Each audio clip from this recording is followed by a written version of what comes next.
4 రకాలుగా ఉంటుంది. సారూప్య ముక్తి. చాలా ఆలయాలలో మనం స్వామిని ప్రతిష్ఠ చేస్తాం. ఆ సారూప్య ముక్తి పొందిన జీవులని స్వామి ఈ మూర్తులలో ప్రవేశపెడతాడు అని ఒక సిద్ధాంతం ఉంది. అందుకని అలా సారూప్య ముక్తి పొందినటువంటి వాళ్ళు పరమాత్మ అనుగ్రహం చేత ఈ విగ్రహాలలో సన్నిహితులై ఉన్నప్పుడు మనం చెప్పింది వింటాం, మనం కోరిన కోరికలు తీర్చడం జరుగుతూ ఉంటుంది.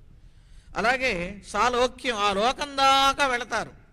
ఒకడేమో ఆ రూపాన్ని పొందుతాడు, ఒకడు ఆ లోకం దాకా వెళతాడు, ఒకడు దగ్గరికి పోతాడు, సామీప్యం, సమీపం దగ్గరికి వెళతాడు, మరొకడు సాయుజ్యం, ఆ స్వామితో కలిసిమెలిసి ఉంటాడు. అలాగే మోక్షాలు కూడా 4 రకాలు ఉన్నాయి.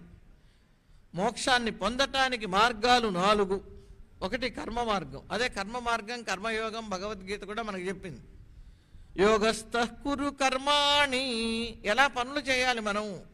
యోగము అంటే పరమాత్మతో సంబంధాన్ని పొంది మనం పనిచేయాలి. అలా ఆ యోగమునందుండి నీవు మంచి పనులు చెయ్యి అర్జున అని కృష్ణ పరమాత్మ చెప్పాడు. రెండవది జ్ఞాన మార్గం. అందుకే కర్మకాండ జ్ఞానకాండ అని ఈ మనం ఆధ్యాత్మికంగా కూడా భాష్యంలో కాండలు భిన్న భిన్నంగా కనపడుతూ ఉంటాయి. తర్వాత భక్తి మార్గం, వాటి రెండింటికంటే సులభమైనది. కర్మకాండ కష్టం, వేదంలో చెప్పినట్టుగా మనకి ఏం చెబితే దాన్ని తూచా తప్పకుండా ఆచరించటం కర్మ మార్గం. తెలివితేటలతో పుస్తకాలన్నీ చదివి శాస్త్రాలన్నీ చదివి, శాస్త్రం ఒక శాస్త్రం చదవటమే మన వల్ల కాదు. పైగా శాస్త్రాలు ఒక శాస్త్రం ఒకటి చెబుతున్నది, మరొక శాస్త్రం మరొకటి చెబుతున్నది. ఈ 2 శాస్త్రాలు పరస్పరం పోట్లాడుకుంటున్నట్టుగా ఉంటే మనం ఏ శాస్త్రాన్ని నమ్మాలి, ఏ శాస్త్రాన్ని వదిలిపెట్టాలి. అందుకని శాస్త్రజ్ఞానం మనకి సాధ్యమైనది కాదు. శాస్త్రజ్ఞానం బహుక్లేశం బుద్ధేశ్చలన కారణం. 4 శాస్త్రాలు చదివేసరికి మనకి ఏ కొద్దిపాటి ఆస్తిక్యం ఉన్నా కూడా పోవటానికి అవకాశం ఉంటుంది. అందుకని శాస్త్రజ్ఞానం ఎప్పుడూ గురువుల ముఖతః నేర్చుకుంటే మనకి సంభ్రమాలు లేకుండా వాళ్ళు సారాంశాన్ని మనకు అందిస్తారు.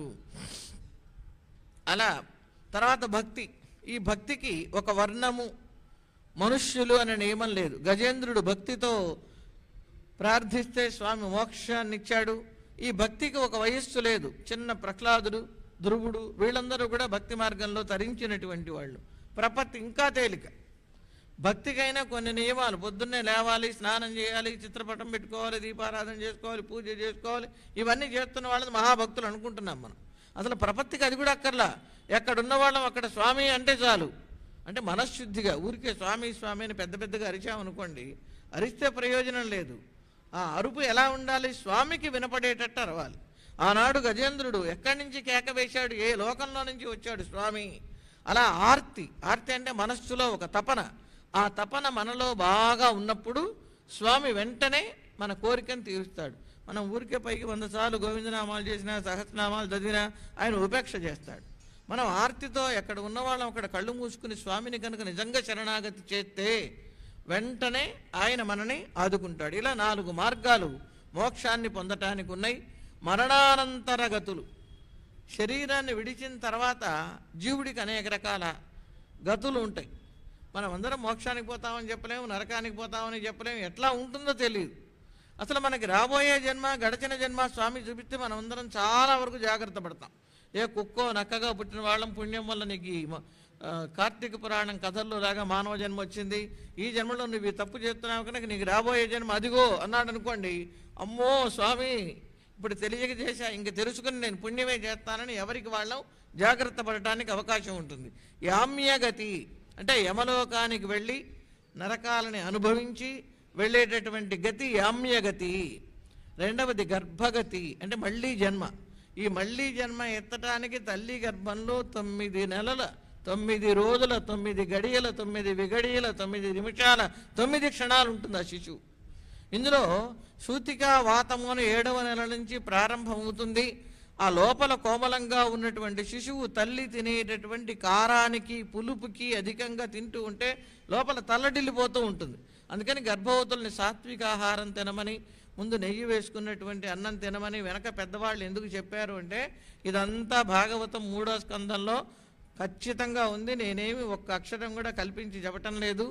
అందులో కపిల దేవహూతి సంవాదంలో ఆయన చెప్తాడు.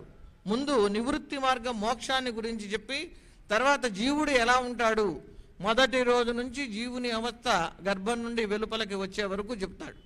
ఆ చెప్పినప్పుడు ఈ లోపల ఉన్నటువంటి శిశువు పరమ సుకుమారంగా ఉన్నందువలన మలమూత్ర విసర్జన చేస్తూ చిన్న చిన్న సూక్ష్మక్రిములు గుడుతూ ఉంటే మూర్ఛపోతూ తేరుకుంటూ ఎప్పుడైతే ఆ శిశువు గర్భంలో మూర్ఛపోతూ ఉంటాడో అప్పుడు కదలికలు తగ్గిపోతూ ఉంటాయి, మళ్ళీ తేరుకున్నప్పుడు కదలికలు కలుగుతూ ఉంటాయి.